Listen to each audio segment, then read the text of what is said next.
Olá, está no ar mais um episódio do Painelcast, o podcast da Associação de Engenharia, Arquitetura e Agronomia de Ribeirão Preto. Eu sou a Daniela Antunes, jornalista, editora da revista Painel, e vou conduzir esse episódio com a engenheira civil Fabiola Narciso. Oi, Fabiola. Oi, pessoal. E com o engenheiro agrônomo Bruno Prota. E aí, Bruno? Tudo bom? Tudo bem. E o nosso convidado hoje, ele é o arquiteto e urbanista Carlos Gabarra. E antes de avançar, eu já vou avisando a bancada aqui do podcast e aos ouvintes que nós vamos falar sobre tudo. Porque o Gabarra é um profissional extremamente conceituado, tem obras de arquitetura importantes na cidade e trabalhou muito tempo no serviço público como urbanista. E assim, ele é do tempo onde o obelisco da 9 de julho com a Avenida Independência nem ficava naquele lugar onde hoje vai passar, que já não está mais, né, Gabarra? Continua. Não, tirou porque vai passar o túnel ali.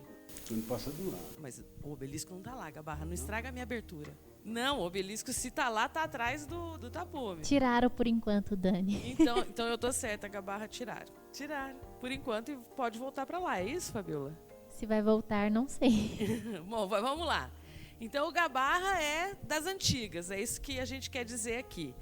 E ele tem mais, o Gabarra coleciona carros e motocicletas antigos. Eu fui recuperar um texto que escrevi sobre ele em 2007, e naquele tempo ele estava construindo uma casa que teria a garagem pelo menos 4 vezes maior do que o lugar que ele ia habitar, porque naquele espaço da garagem ele queria colocar as relíquias que ele coleciona e um motorhome, que é o que ele usa para viajar pelo Brasil e a América Latina. Mas esse texto que eu escrevi para Painel foi sobre ele porque tinha um motivo que é o que nos trouxe aqui nessa gravação. O Gabarra recebeu naquele ano o prêmio Profissionais do Ano. E nesse papo nós vamos falar sobre isso, sobre o prêmio da EARP e da cidade, sobre carros, sobre arquitetura e sobre viagem. Seja bem-vindo, Gabarra, ao Olá. Painelcast. Tudo bem? Tudo bom? Tudo certo. Tudo certo. Eu queria, para a gente começar já no Profissionais do Ano, eu queria que a gente já começasse a falar o que significou esse prêmio para você. Olha, para mim, bom, primeiro que foi uma surpresa. Eu estava viajando, quando eu cheguei, mais uma vez eu estava viajando. Quando eu cheguei, eu fiquei sabendo que eu tinha sido indicado, foi muito emocionante. Aliás, no dia de receber o prêmio, eu gaguejei até para agradecer. Estava minha tia, que estava substituindo minha mãe já havia falecido. Mas foi, aliás, até hoje é emocionante. É. E por que os profissionais hoje valorizam tanto essa premiação da EARP? Isso é um reconhecimento de um profissional na cidade, do trabalho que ele fez, do que ele prestou para a cidade. Acho que é por aí. Gabarra, posso ser um pouco mais específico? O que foi que te trouxe esse prêmio? Qual foi a grande obra, a grande conquista que abriu os olhos do pessoal da associação para premiá-lo? Olha, eu acredito que foi a minha atuação na prefeitura, como na Secretaria de Planejamento. Eu sempre trabalhei lá na parte do sistema viário. Eu fui chefe do sistema viário há muito tempo. Todas essas diretrizes de avenida que tem em Ribeirão, eu trabalhei nela lá. Tinha equipe, lógico, não era eu sozinho, né? Mas você está perguntando por que me analisaram, estou falando de mim. E me é muito gratificante até hoje ver que essas diretrizes continuam sendo implantadas, truncadas em alguns lugares e tal. Outra coisa, na época, por exemplo, eu sempre trabalhei para a associação, nunca recebi um tostão dos projetos feitos aqui. A primeira parte da associação, que é o térreo do lado esquerdo de quem entra, e entrava, né, que agora está entrando pela lateral, mas do lado esquerdo de quem entra, onde hoje funciona o CREA, ali foi feito por uma equipe de alunos e um professor da faculdade de arquitetura na época. Do Lacerda? Do Lacerda. Ele foi até presidente da associação, me sumiu o nome dele, daqui a pouco eu lembro. Ele que coordenou o trabalho. Mas depois, a maioria dos projetos das ampliações foi eu que fiz. Talvez isso foi um outro fator que levaram a lembrar do meu nome.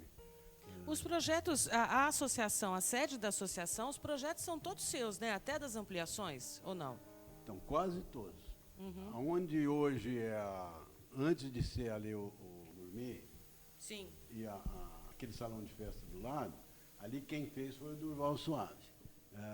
Mas depois eu fiz uma primeira reforma lá, quando trabalhou na parte de paisagismo Marcos Vilela Marcos Lemos. Vilela. Que também foi homenageado como profissional do ano aqui na IARP. Homenageado. Sim. Não naquele ano, mas... Não. Foi anterior a você. Foi anterior Foi. a mim. Então, todas as associações, eu que fiz. O próprio plano piloto que tem esse auditório, que é um projeto meu. Italiano, né? Temos um Eu italiano aqui com o microfone, gente. Ele já demonstrou o microfone aqui para todo mundo, menos para ele. Eu acho que a gente tem aqui uma história, enquanto eu vou contar uma historinha aqui, que aí vocês vão tocando, e enquanto a gente... só para colaborar aí no papo, que é o seguinte, o Prêmio Profissionais do Ano ele foi criado em 1979 pela IARP.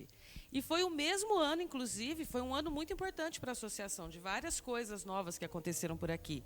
Foi o ano, inclusive, que surgiu o Jornal Painel, que é a primeira edição era um jornal de, acho que 8 páginas. O presidente era o Corsini de Barros, engenheiro. Corsini, que foi o que trouxe a associação para cá. Exatamente, Que foi o que ganhou começou terreno. a construir a associação aqui nos anos 90, certo?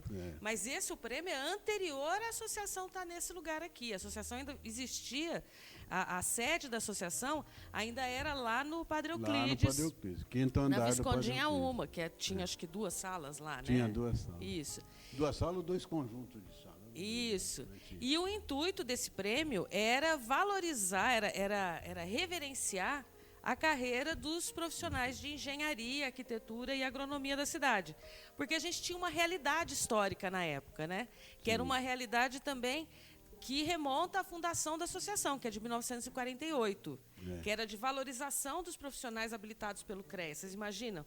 A associação foi criada só 10 anos depois do CREA, que naquela época o CREA ainda abarcava também os arquitetos. E foi criada justamente pela necessidade que aqueles profissionais de 1948 viam de valorizar a atuação do profissional com habilitação para exercer aquela profissão, porque existia lá nos anos 40, muito leigo ocupando espaços na administração pública e nas obras privadas, fazendo atividades que eram de engenheiros, arquitetos e agrônomos. E aí, em 1979, eles criaram esse prêmio, a associação criou essa premiação, o Corsini, junto com o Zé Aníbal Laguna, que foram os diretores da associação que faziam parte dessa comissão, meio que incitados, né? Estimulados pela Coab. E a Coab, inclusive, foi quem patrocinou a premiação, porque existia uma premiação de fato. Hoje é uma coisa que é isso que o Gabarra fala. É uma coisa que emociona, as pessoas se emocionam, você conta a história dela, você valoriza a obra, valoriza o legado.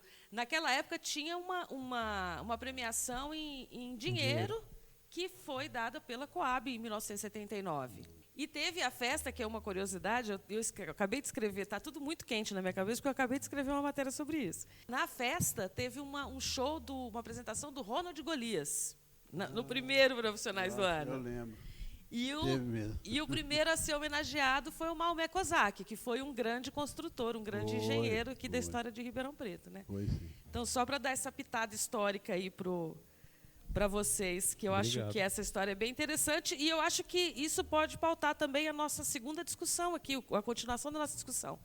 Porque o prêmio não foi concedido nos últimos 2 anos, por causa do distanciamento social, e o prêmio volta agora. Quando esse episódio está indo para o ar, estão sendo escolhidos os 3 profissionais que vão ser homenageados com o Prêmio Profissional do Ano, a IARP 2022. Né, Fabíola? Fabíola pode falar um pouco sobre isso, que ela é da comissão. Então, eu sou da comissão do Prêmio Profissionais do Ano, né? E é interessante ouvir a Dani falando, Gabarra, o que para você hoje um profissional precisa para ser convidado para ser o profissional do ano da IARP? Olha, eu acho que um dos itens seria ele estar fazendo ou ter feito alguma coisa importante para a própria cidade, ele se destacar por isso, certo? E normalmente eu acho que é considerado essas coisas, né? Sim, sim. Isso eu acho que é o mais importante, porque o profissional, de uma maneira geral, ele está aí trabalhando, todos mereciam ser, ele sendo um bom profissional, ele merece ser reconhecido, sem dúvida nenhuma. Então, para ser o profissional do ano, teria que ter alguma coisa a mais, estar trabalhando em prol de entidades, em prol da própria cidade, eu acho que seria por aí, em próprio da associação, alguma coisa que realmente tenha um retorno para a sociedade, né? Um trabalho dele que tenha um retorno claro para a sociedade. Esse é o meu ponto de vista. Sim, e é interessante a gente observar que aqui na IARP a gente elege 3 profissionais do ano, né? Um da engenharia, um da agronomia e um da arquitetura. Geologia também, porque também pode ser geólogo, né? É habilitação pelo CREA e pelo CAL. Ah, sim, claro. E hoje as pessoas elas podem indicar, provavelmente quando esse episódio for ao ar já acabou as indicações, mas as indicações do profissional do ano, ele tem que ser até dia 5 de setembro agora, ou seja, segunda que, ixi. É o dia, é na semana que esse episódio está indo ao ar. Pessoal, então não pode mais indicar na semana que vem, porque esse episódio está indo ao ar justamente na semana da indicação. Na segunda-feira que vem, dia 12 de setembro, vão ser revelados os profissionais que vão ser homenageados em 2022 e os nomes vão ser divulgados nas redes sociais, no site, etc., né? E como é feito essa escolha do profissional? Todos os profissionais que são indicados, eles passam pela comissão e a pessoa que indicou o profissional, ela tem que vir apresentá-lo, ela tem que vir mostrar o porquê ele deve ser indicado. Então, é interessante ver essa comunicação, porque às vezes, realmente, às vezes tem um só que a agronomia se junta e elege um para não ter esse debate de quem que é melhor, quem que deveria ser. Mas quando não tem mais de um, é interessante a gente ver cada pessoa que apresentou o profissional que ela gostaria que fosse, ela defendendo o profissional, falando dos feitos. Eu acho que isso é uma característica tão importante, porque a valorização, ela vem, né? Você vê outra pessoa te valorizando, é bem mais reconfortante e glamouroso do que nós mesmos se elegermos, né? Eu vou colocar no ar na edição os áudios de profissionais que receberam a premiação no passado, que falam justamente sobre isso que você colocou agora, Fabíola. É interessante que a fala dessas pessoas que vão entrar agora aqui na sequência, eles falam justamente isso. O diferencial do prêmio da IARP é o reconhecimento dos seus pares, porque são profissionais de arquitetura que indicam arquitetos, de engenharia e de agronomia que indicam cada um da sua especialidade, assim como da geologia. Então, nós vamos ouvir agora os áudios do Marcos Canini. Acredito, né, até muito escolhido, né, tem que ser muito escolhido a dedo, porque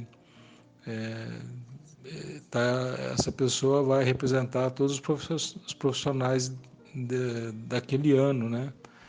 Então, para mim, a relevância é muito grande por isso. Um prêmio indicado por outros profissionais da mesma área que criaram um conceito dessa pessoa em torno da profissão, né? Agora é o José Aníbal Laguna, que foi um dos criadores do prêmio, como eu falei antes aqui. Realmente é uma glória para o profissional ser reconhecido por sua classe. Da arquiteta urbanista Márcia Santiago, que foi a primeira mulher homenageada, isso aconteceu em 2006. Foi assim uma chancela realmente de que o que eu vinha fazendo, eu estava na direção certa, né?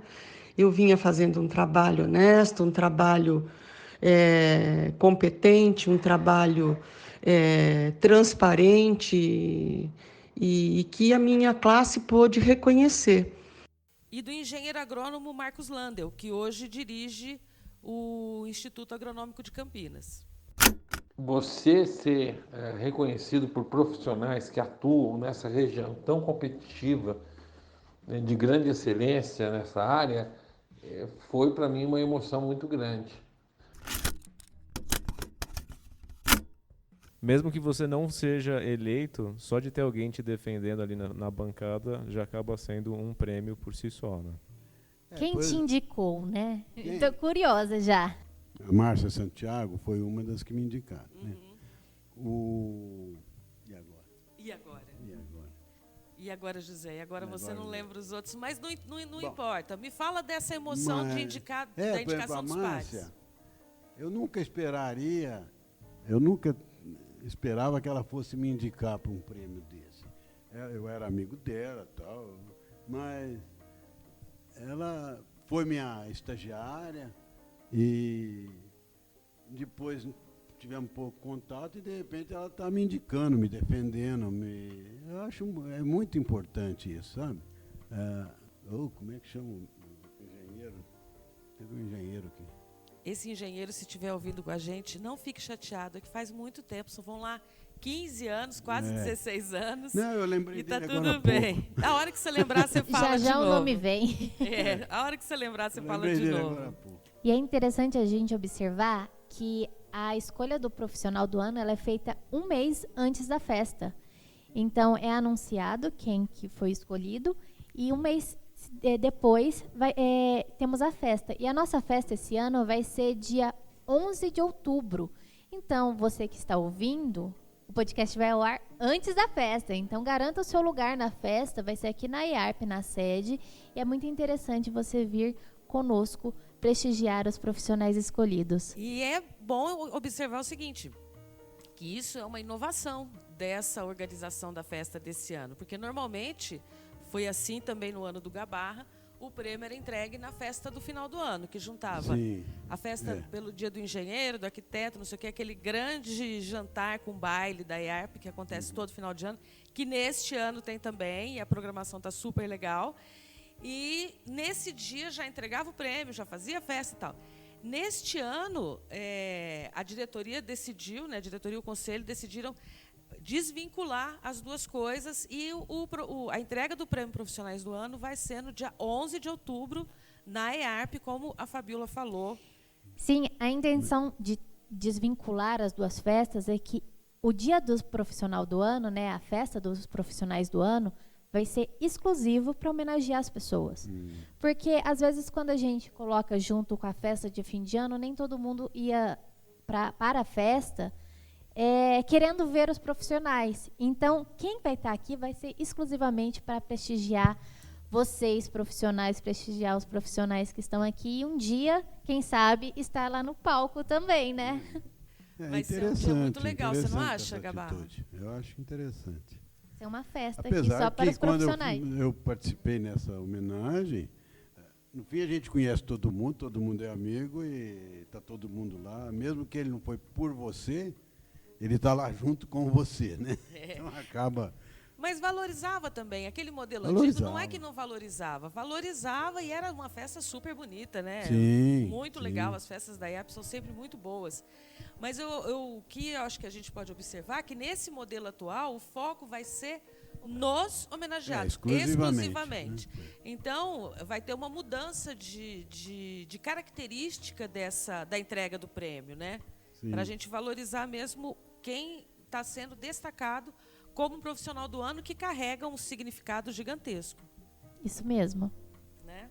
Acho que o significado que carrega, inclusive, disso para colaborar aqui com vocês também, apesar de que acho que nesse episódio só eu que estou falando, então vocês vamos lutar um pouco aí nesse microfone, turma. Alguém desliga o microfone da Dani? Eu acho que valoriza também pelo fato de reverenciar essa obra, né? A obra desses profissionais, né? Como o Bruno, a Fabíola te perguntou, o que fez você ganhar o prêmio, né? Eu acho, né? Porque eu não vi por exemplo, o julgamento, o que foi apresentado, eu não vi, certo? Mas você sabe o que aconteceu com seus colegas, né? Sim, os que vieram sim. antes, os que depois, etc. Por aí. Né? O que valorizou eles? O que você achou dessas outras escolhas? O que você acha que valorizou esses profissionais, as escolhas desses profissionais? Não, eu acho que sempre foi o trabalho deles na cidade, né, junto à comunidade, junto à associação, junto à prefeitura. Eu acho que sempre foi por aí. A própria produção arquitetônica de cada um, né, ou a urbanística, foi sempre por aí. Né? A colaboração no desenvolvimento e na No mudança. desenvolvimento da cidade. E na mudança da paisagem, né? Porque é uma coisa que interfere na paisagem, Sem na dúvida. economia. É uma atividade de muito impacto social e econômico. Né? Sim. Vamos mudar um pouquinho de direção da conversa. E na abertura a Dani falou que você coleciona carros. De onde vem essa paixão? Quais são os carros? Olha, essa paixão vem desde que eu me entendo por gente. Eu comecei a dirigir com 14 anos de idade. Tá? Eu dirigia carro de amigos, que na época já era carro velho, carro antigo. O primeiro foi um prefeito de um amigo, vocês nem conhecem, um Ford inglês, pequenininho.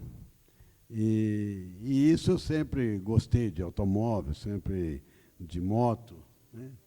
E hoje, com o passar dos anos, eu sempre negociei carro. Eu tenho uma lista de carro que passou na minha mão, que é mais do que a minha própria idade. Eu já tive mais de 70 carros passando pela minha mão. Que legal. Sabe? Até a pessoa brincava, você tomou banho hoje? Porque trocou de carro, troquei de carro. Então, sempre gostei de carro. E hoje eu tenho o mais antigo meu, é um Ford 29, que eu tenho ele há 44 anos. Uau. Eu comprei um mês antes do meu filho nascer, do meu filho mais novo, e eu comprei em julho, ele nasceu em agosto. Foi uma briga tremenda em casa, porque eu gastei o dinheiro no carro antes do neném nascer. Mas deu tudo certo no final. Não, deu. Tá aí o carro, tá aí meu filho, estão os dois, sem problema. E depois, em seguida, eu comprei uma Belé 54, e isso em 82, eu comprei essa Belé. Depois,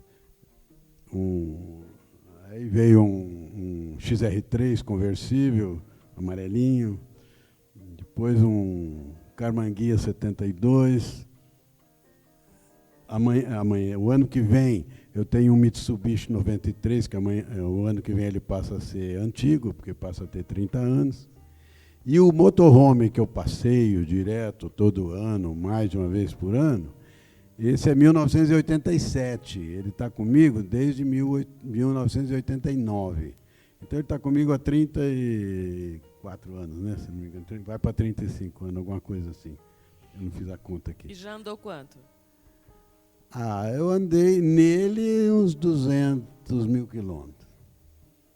Poderia ter andado mais, mas não deu. Eu falo muito assim, quando as pessoas me perguntam, você viaja muito? Eu falo, eu viajo muito mais do que eu posso e muito menos do que eu quero. Não, e aqui ele falou que ele teve comprou o carro um mês antes do filho nascer, né? Quem deu mais trabalho, o carro ou o filho? Eu acho que o carro continua dando trabalho. O filho já formou, está por conta, e o carro continua no mesmo trabalho, né? Volta e meia, mas é que não é aquela história, é um lazer, é uma diversão, né?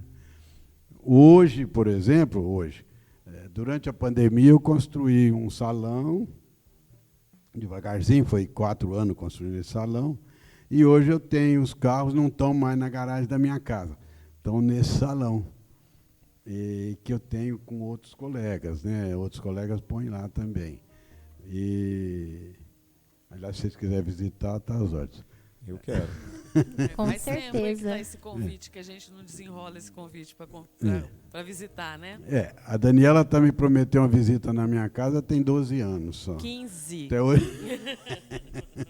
Hoje você fica mais tempo na sua casa ou no motorhome?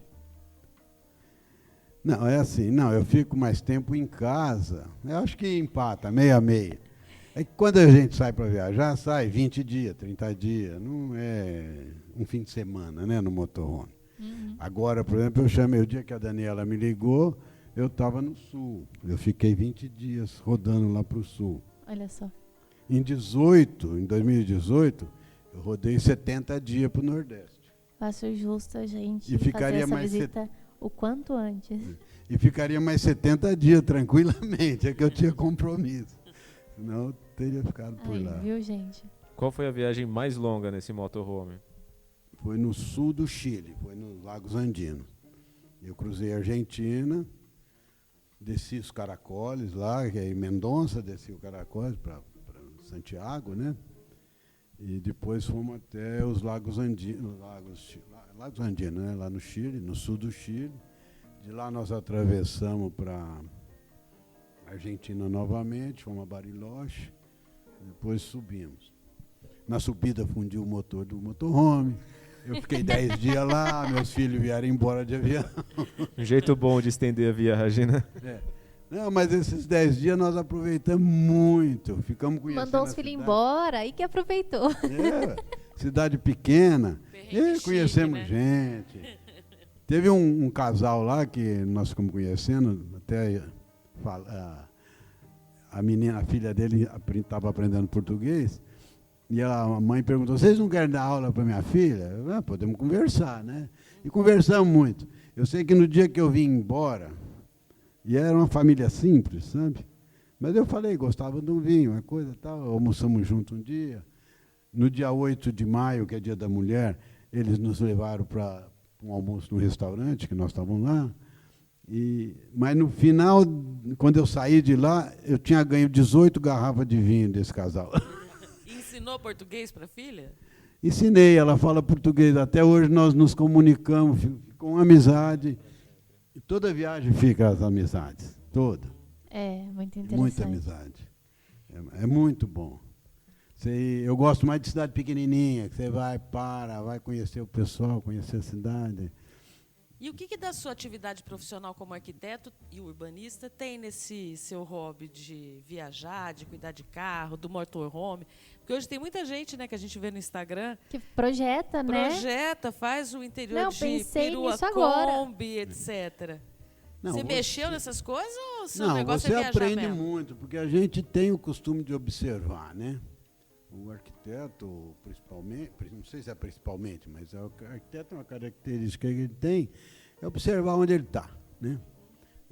São os pequenos detalhes. Para você chegar no pequeno detalhe, você já observou o macro, certo? E a gente aprende muito com cada cidade, com cada vivência. Na verdade, você está sempre aprendendo, né? Você aprende com o idoso, com o jovem e com a criança. Você está sempre aprendendo. E você aprender nessa cidade, como uma pessoa vive, a hora que você vem para o seu projeto, para a sua cidade, você traz muita coisa que você aprendeu, que você traz na bagagem, né, de volta. Se aplica ou uma simplicidade, ou uma solução diferente, ou sempre tem alguma coisa que você aprende. Gabarra, e com a sua experiência com o seu motorhome, você não pensa em desenvolver projetos? Hoje tá tanta gente querendo ter a sua Kombi, né, para viajar. Você não pensa em montar uma equipe, desenvolver projetos para? Seria bastante interessante. Olha, a mão de obra para isso é problemática. Você pegar, por exemplo, o meu motorhome, quem faz manutenção sou eu. E tem de alguns colegas que levam lá para eu fazer alguma coisa. Ah lá, viu? Ele já tem uma Tem. equipe. Eu tô achando que o Gabarra, nessa altura do campeonato, ele está querendo usar o motorhome, não Não, tô trabalhar usando. com o Não, ele tem que motorhome. Mas tem que transferir criar essa um experiência clube. Tem um também. clube de motorhome, o pessoal que viaja junto. Tem. Aqui em Ribeirão, nós somos fundador de um grupo que chama Sem Fronteiras. É só de Ribeirão, dos proprietários de Ribeirão e de alguma cidade do entorno de Ribeirão, né? Cravinhos, Sertãozinho, Jardinópolis, pequena aqui. E nós estamos com 20, mas não é associação de... Não tem mensalidade, não tem nada. É associação para se reunir. Aliás, para a pessoa participar da associação, ela tem que participar das reuniões, senão ela não participa. A história de WhatsApp é o bom dia, boa tarde, boa noite só, isso a gente corta logo. Tem que ter a convivência de cada um. Então, é muita experiência que um passa para o outro, sabe? Tem algumas coisas que eu faço de parte de energia solar do caminhão, do motorhome, né? Que eu faço aqui em Ribeirão. E tem colegas que vai lá para ajudar. Como é que eu faço aqui? Não sei o que, estragou lá, onde eu levo. Não, conta essa história aí direito. Não vai Então, passar energia solar assim no motorhome sem contar. O que é esse negócio da energia solar no motorhome? Não, há 4 anos atrás, 5 anos atrás, eu comprei 2 placas solares, instalei no motorhome e para carregar a bateria, né? Então, primeiro, eu sempre dependia de uma tomada elétrica num ponto que eu parava. Se eu parasse um pouco mais de tempo, por exemplo, de um dia para o outro eu ainda aguentava, mas se eu parasse mais tempo, eu precisava de uma tomada para carregar as baterias do carro, né, da casa, né? Porque são 2 baterias, a bateria do carro e as baterias da casa, para acender luz, geladeira, né, essas coisas. E a instalação das placas solares, né, ela me trouxe uma autonomia de 10 a 15 dias em 2. Eu e a Mara ficamos 10 a 15 dias tranquilo, usando a geladeira normal, uma televisão, sabe? Depois disso tem que ligar na tomada. Ou liga na tomada ou você está andando, você carrega com o motor ligado. Ah, tá. Tá? Então, às vezes, você fica... Essa viagem que eu fiz para o Sul, eu liguei 20 dias, eu liguei 2 dias na tomada. Mas liguei porque estava à disposição a tomada, eu falei, vou ligar porque acende tudo a luz que precisa, porque é tudo LED, então gasta pouco. Eu troquei, né? Antigamente era lâmpada incandescente, gastava demais, né? Então tem tecnologia, tem engenharia dentro desse motor. Aliás, né, Por Fabiola? isso que eu falei para trazer essa experiência para a gente. Aliás, a parte interna dele é detalhe de armário embutido, detalhe de cozinha, né? Detalhe é um planejamento. É um planejamento, porque montar uma casa dentro de um espaço pequeno, você tem que pensar em toda a disposição, né? De onde vai ficar o que dá para reaproveitar, que ali às vezes vira mesa e depois vira outra coisa. A mesa vira cama de casal, tem o quarto de casal no fundo, o teto, a parte de cima do motorista vira outra cama de casal. Então, meu carro cabe 6 pessoas. Olha só. É grande, bem grande. Acho que eu já vi, quando você ficava mais para baixo, que eu já vi ele há muitos anos. Deve ter visto. Outro dia ele ficava na rua, agora, nessa casa ele tem um lugarzinho dele, mas ele ficava na rua mesmo. Muito interessante. E quais foram os perrengues que já passou? Além do dia que fundiu o motor. Pneu que estoura, você leva aquele susto. Porque o pneu deles, por exemplo, você não consegue consumir o pneu todo. Passa o tempo. O pneu tem uma durabilidade de 5 anos, né? E ele anda totalmente carregado. A carga dele é total.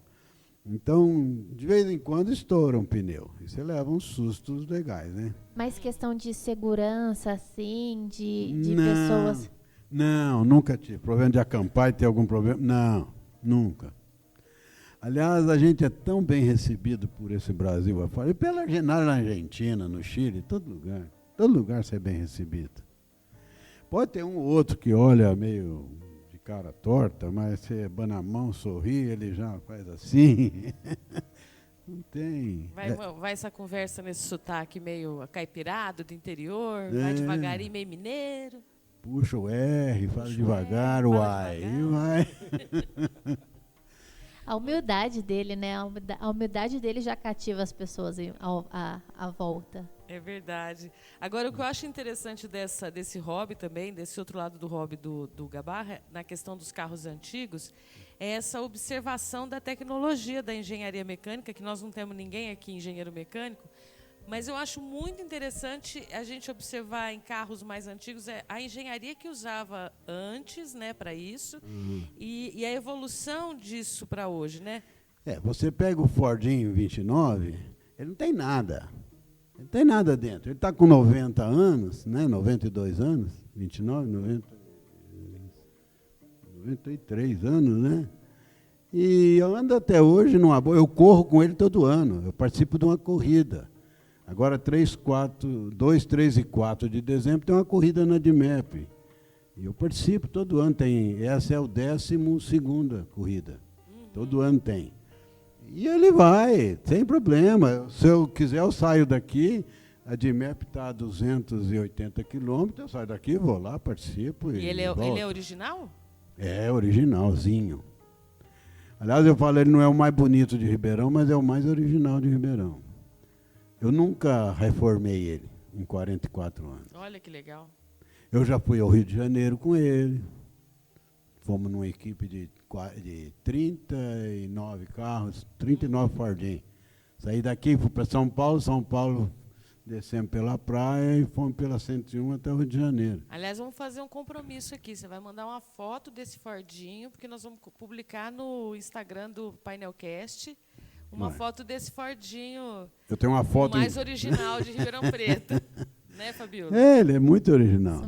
O que eu falo, o que não é original dele está sem, não tem, está faltando. Não precisa de pôr ainda, o resto é original. Legal, e aqui na associação a gente tem que falar isso também. Nós temos mais uma pessoa que também coleciona carro antigo, que é o Glória, que é o engenheiro agrônomo. O Glória tem carro bom. O carro do Glória são mais novos que o Fordinho, né? Mas ele tem carro da década de 60, de 70. Uma vez eu fiz uma entrevista com ele, ele me deixou dirigir aquele carmanguia dele. Ele parou, fui fazer uma foto do carmanguia, ele parou perto de um lago, né? Eu falei, ai, Glória, deixa eu dirigir? Aí ele deixou. Eu falei, mas primeiro se afasta do lago. Porque já pensou se eu dou uma bobeada e cai no lago? E o que eu achei interessante daquele carmanguia dele, que é muito antigo, é raro, né? Aquele carro dele aquele é bem lá raro. No Brasil deve ter uns 3 ou 4 só, eu acho. Exatamente. É um carmanguia alemão, importado da Alemanha. Ele comprou aqui, mas veio de lá, né? O meu já é um nacional. E câmbio automático. Já daquela época, câmbio automático. Não, mas o câmbio automático tem há muitos anos, né? Mas é que eu sou novinha. Os Cadillac 50, década de 50, já tinha câmbio automático. Mas é interessante, é uma coisa que eu queria trazer para a IARP um dia de exposição de carros antigos. Chama esse pátio aí, ó, tranquilo. Ele e o Glória, minha filha. Já acabou, não precisa de mais ninguém. Não, ele e o Glória enchem a casa. Ele e o Glória, meus irmãos, eu tenho mais 4 irmãos que têm carro antigo. Já vamos deixar essa pulguinha aí pro Glória. Ai, meu Deus, será que eu consigo? Consegue. Marcar isso boa. Então. Muito boa.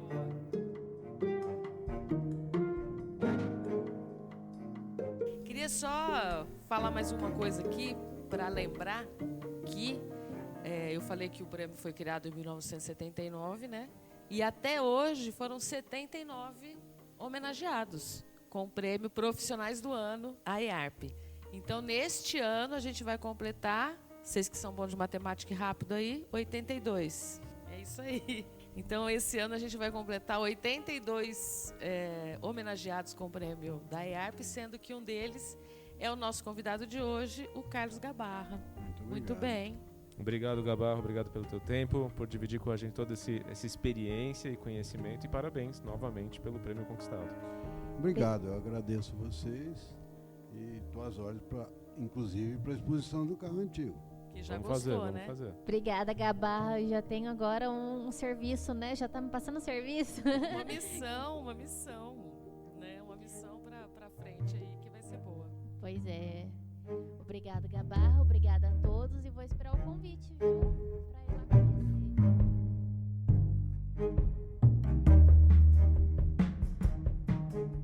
Este é o Painelcast, o podcast da IARP. Siga nos tocadores ou ative as notificações para saber sempre que um novo episódio estiver no ar. Tem um papo novo a cada 15 dias nesse feed e sempre com o intuito de valorizar as profissões de engenharia, arquitetura, agronomia e geologia. Segue a gente nas redes sociais, no @painelcast e no @aiarp. Pode compartilhar, mandar dicas de temas, criticar e elogiar, é claro. Até mais!